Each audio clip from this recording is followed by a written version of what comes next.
सलोनी जिसे मैंने हमेशा अपनी बेटी की तरह माना और उसका साथ दिया, मर चुकी है मेरे लिए।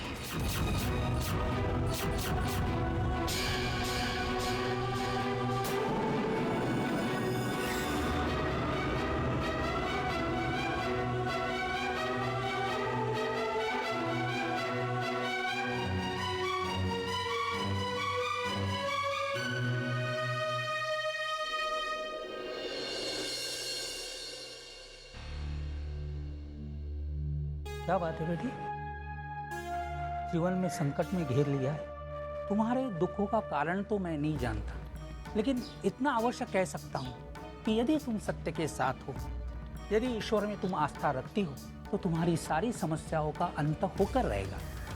मैं सत्य के साथ हूँ पुजारी जी, और ईश्वर में भी आस्था रखती हूँ। तो डर किस बात का है? बस इतना ध्यान रहे कि अपने आसपास के लोगों की भावनाओं को ठेस न पहुंचे, रिश्ते नातों का अनादर न हो।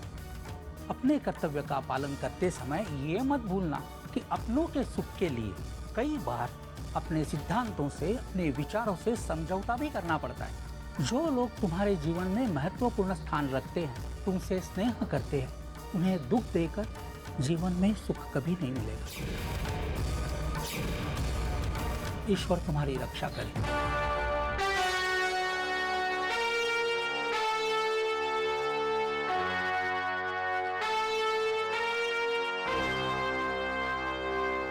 देवरानी सा, एक बात आई है मेरे मन में। बहू तो घर में आ गई, लेकिन आस पड़ोस की सहेलियों को, रिश्तेदारों को बुला के इसकी मुंह दिखाई तो की नहीं। हाँ मन्नू भाभी, आप तो बिल्कुल ठीक कह रही हैं। कोई बात नहीं, इस गलती को जल्दी से जल्दी सुधारा जा सकता है। हाँ क्यों नहीं। अगर आप लोगों को बदनाम होने की और शर्मिंदा होने की इतनी ही इच्छा है तो जरूर कीजिए मुंह दिखाई। थारी धौने, तू बीच में मत बोल। जब आप जैसे समझदार लोग नादानी पर उतर आएंगे तो किसी को तो बोलना ही पड़ेगा ना। मेरी मानिए तो कुछ करने की कोई जरूरत नहीं। जो पिया के साथ हुआ और जिस हाल में अभी ने उससे शादी की, मुंह दिखाई की जगह जग हंसाई हो जाएगी। लोग क्या चुप रहेंगे? यहाँ पर आके मिठाई भी खाएंगे और चार बातें सुनाकर भी जाएंगे। बात यह है कि ना तो मुझे लोगों का डर है और न ही उनकी बातों की फिक्र। और लोगों को छोड़, तुम क्या कम हो? 1000 बार समझाने के बाद भी अपनी आदत से बाज नहीं आती तुम। और सबको अपने जैसा समझने की गलती मत करो। सब पत्थर दिल और दकियानूसी नहीं है। और दूसरी बात, मैं हो गई हूँ बहू वाली। मैं तो अपने सब अरमान पूरे करूंगी। तू बीच में मत बोलना, समझी?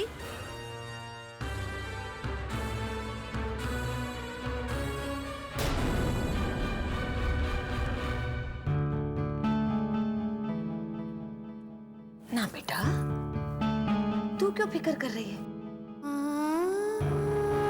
बेटे, जो कुछ भी हुआ उसमें तुम्हारी गलती नहीं है।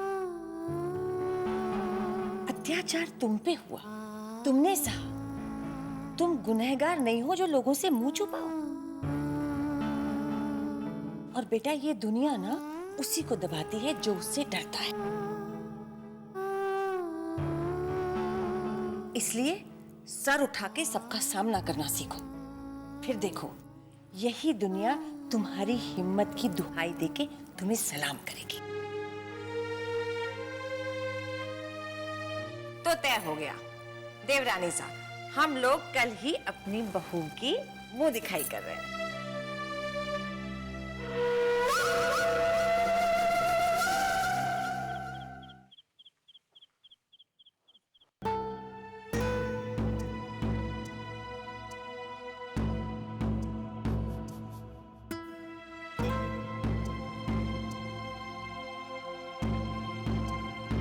नार,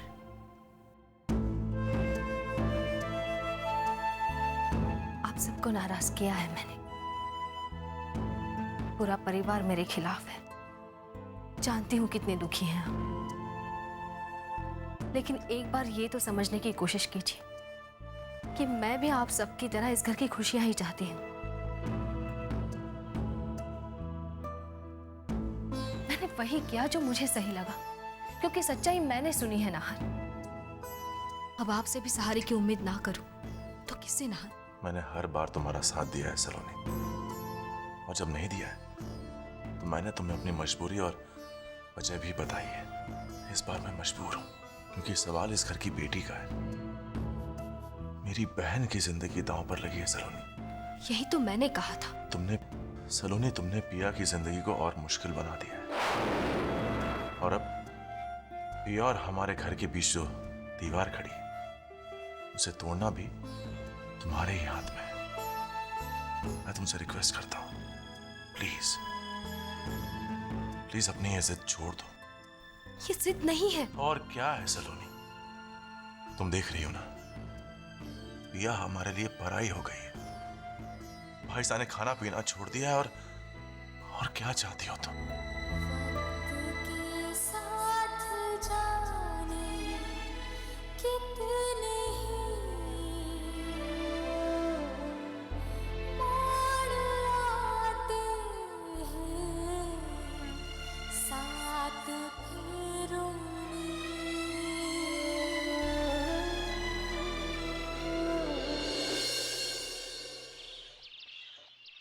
कावेरी, अरे भाई कावेरी, नाश्ता तैयार है या नहीं? ये लो साहब, आपके लिए काजू मिल्क शेक। काजू मिल्क शेक? मैंने काजू मिल्क शेक कब मांगा था?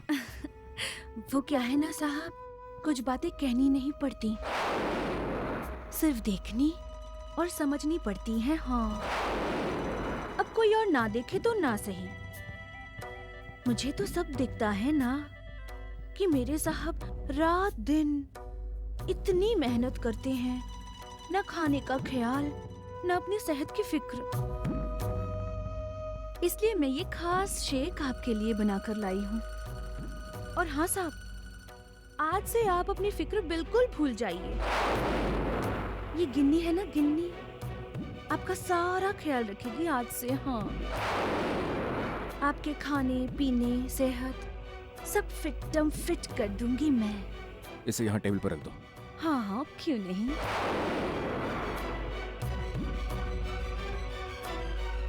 हटो। मैं हटूं? हटो। जी हट गई। हाय हाय हाय हाय, मर गई गिन्नी गुड़ खा के। इतना बाका सजीला जवान, उफ, और ऊपर से नोटों और सिक्कों में खेलने वाला। हाय गिन्नी, अगर इसकी नजर तुझ पे पड़ गई ना तो तेरी तो किस्मत ही खुल गई।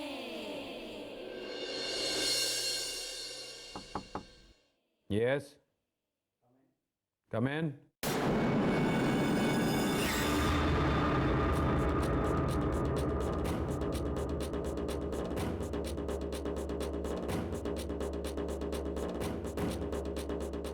Yes.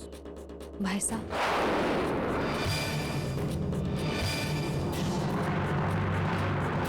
क्यों आई हो तुम यहाँ? घर पर कुछ बाकी रह गया था कहने को, तो यहाँ तमाशा करने आई हो ऑफिस में? मैं आपसे कुछ कहना चाहती हूँ भाई साहब। इतना सब कुछ कहने और करने के बाद अब बाकी क्या रह गया? ऐसा तो नहीं कि हमारी जिंदगी में तुम्हें खुशियां नजर आ रही हैं और तुम उस पर नजर लगाने आई हो यहाँ? भाई साहब, मैं आपकी नाराजगी समझ सकती हूँ। मैं जानती हूँ मैंने आपको बहुत तकलीफ दी है।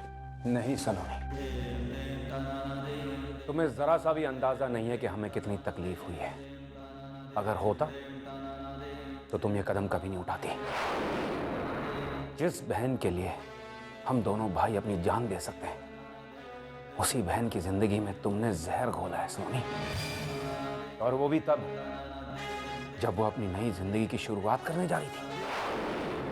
उसके बाद तुम मुझसे उम्मीद करती हो कि मैं तुम्हें कुछ कहने का मौका दूं? बिल्कुल नहीं सलोनी, मैं तुम्हारी कोई बात नहीं सुनना चाहता। ऐसा मत कहिए भाई साहब, भगवान जानता है मैंने पिया को आप लोगों से कम नहीं चाहा है। मैंने जो कुछ भी किया या कहा वो सिर्फ इसलिए क्योंकि मैं पिया की खुशियां चाहती थी।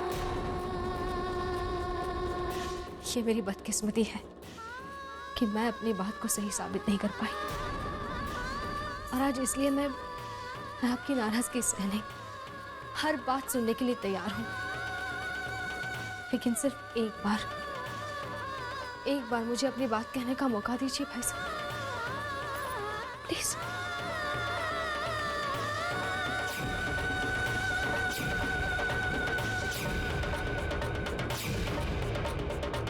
ठीक है, कहो क्या कहना चाहती हो। मन्नो भाभी, कहाँ छुपा के रखा है आपने चांद को? मुंह दिखाई के लिए बुलाया और बहू तो कहीं दिखी नहीं रही। थारे धुने 4 टीके लगाए हैं मैंने अपने बहू को नजर से बचाने के लिए। डर किस बात का है, आती ही होगी 1 मिनट में। कहाँ की 1 मिनट? मन्नो की दुल्हन है, सजने संवरने में वक्त तो लगेगा ही, वरना कल लोग ये न कहें मन्नो की बहू 7 से 19 रह गई। आती ही होगी, फिर देख लेना कि सुंदरता के मामले में मन्नो की बहू मन्नो से 19 नहीं 25 ही है। मानना पड़ेगा मन्नो, जिगर है तेरे में। जोर जबरदस्ती की शिकार लड़की को अपनी बहू बनाया सो बनाया। इतना प्यार उधेड़ रही है उस पर जैसे। एक शब्द और मत बोलना, वरना मेहमानों को धक्के मार के दरवाजे से बाहर निकालना मन्नो को अच्छा नहीं लगता। हमें तो चुप कराएगी मन्नो तू, पर तेरी अपनी भतीजी ने तेरे बेटे पर जो इल्जाम लगाया है उसका क्या करोगी? एक शब्द भी और मत निकालना अपनी जुबान से, ना मेरे बेटे के खिलाफ ना मेरी बहू के खिलाफ। और रही सलोनी की बात, सलोनी नाम की मेरी कोई भतीजी नहीं है।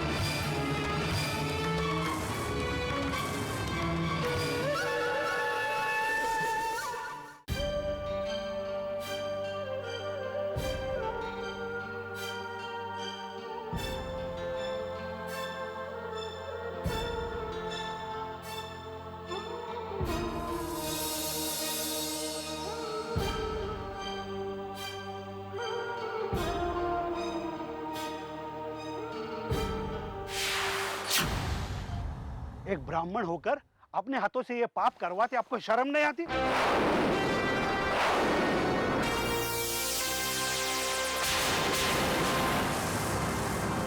अपने जिस बेटे का पिंडदान ये आपसे करवाने जा रहे हैं, उसने बड़ा पाप किया था, बलात्कारी था वो।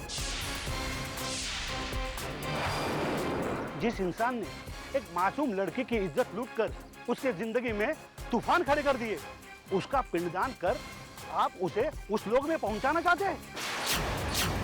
इन लोगों को तो हमने समाज से पहले ही बाहर निकाल दिया है। और अगर आपने पूजा करवाई तो मुझे पता नहीं था। अगर मुझे पता होता तो मैं ये पिंडदान कभी नहीं करवाता। देखिए, भगवान के लिए आप ऐसा मत कीजिए। मैं आप सबसे विनती करता हूँ, भगवान के लिए पूजा पूरी हो जाने दीजिए। आपके बेटे ने जो पाप किया है उसे माफ करने की शक्ति भगवान में हो तो हो, लेकिन हम में उतनी ताकत नहीं है। चलिए। पंडित जी सुनिए, सुनिए पंडित जी सुनिए।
क्षमा करिए, क्षमा करिए। मनु भाभी, हम जानते हैं कि आप ये नहीं चाहती थी हम यहाँ आए। पिया हमारी ननंद है और हम चाहते थे कि आपके साथ इस खुशी में हम आपके साथ शामिल हों।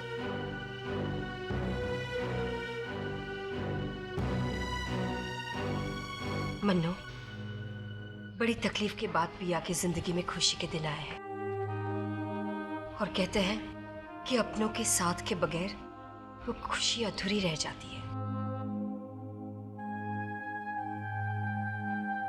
मन्नू, तू मन की बहुत बड़ी है, प्लीज ना मत कहना। मना करने का तो सवाल ही नहीं पैदा होता।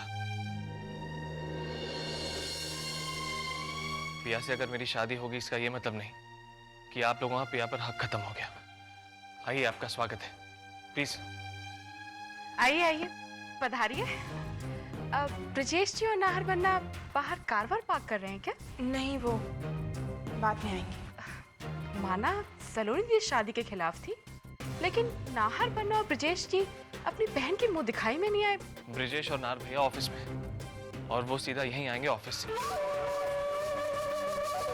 उनके बहन की मुंह दिखाई की रस्म है, तो वो ऐसे कैसे मिस कर सकते हैं? आप लोग प्लीज अंदर आइए विराजी।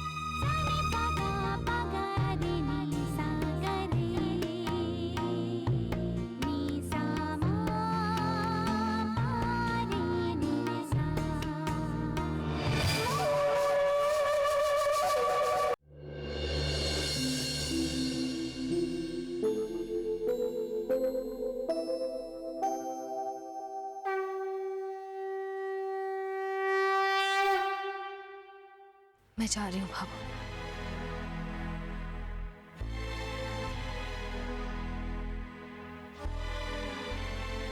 जाने से पहले एक बार और सोच लेती। मैंने बहुत सोच समझ कर ही ये फैसला लिया है बाबू। मैं नहीं जानती सच्चाई क्या है, लेकिन मुझे पूरा विश्वास है कि तू कोई गलत कदम नहीं उठाएगी सलोनी। लेकिन अब इस सब के बाद मैं तेरे लिए कुछ कर नहीं पाऊंगी सलोनी। मैं चाहूंगी कि तू सच्चाई के लिए लड़े, लेकिन इस लड़ाई में तेरे साथ खड़ा होना मेरे बस में नहीं है।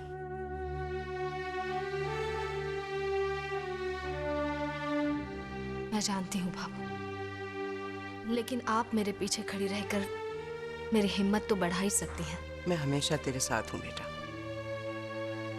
मेरी एक बात याद रखना, इस लड़ाई में कोई भी फैसला लेना हो, सबको ध्यान में रखकर और बहुत सोच समझ कर लेना, ताकि चाहे जीत हो या हार, कभी तुझे पछताना न पड़े। जी बाबू, चलती हूँ। जा, माता जी महाराज तेरी रक्षा करें।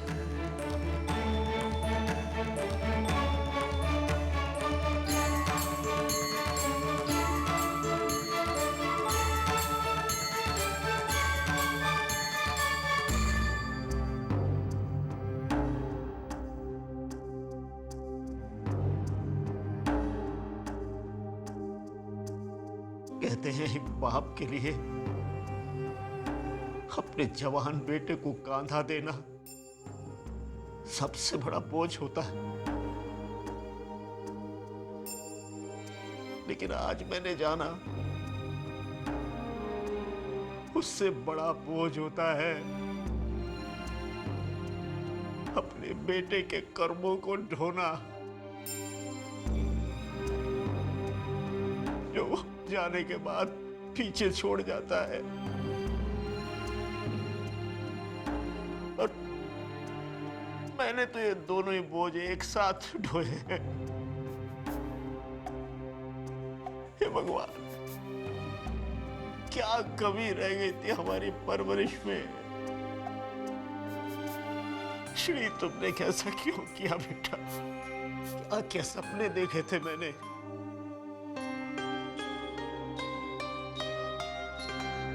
अब मैं जिंदा नहीं रहना चाहता, जमाने के ताने सुनने की मुझ में हिम्मत नहीं। श्री, मैं तेरे पास आ रहा हूँ बेटे, मैं तुम्हारे पास आ रहा हूँ श्री।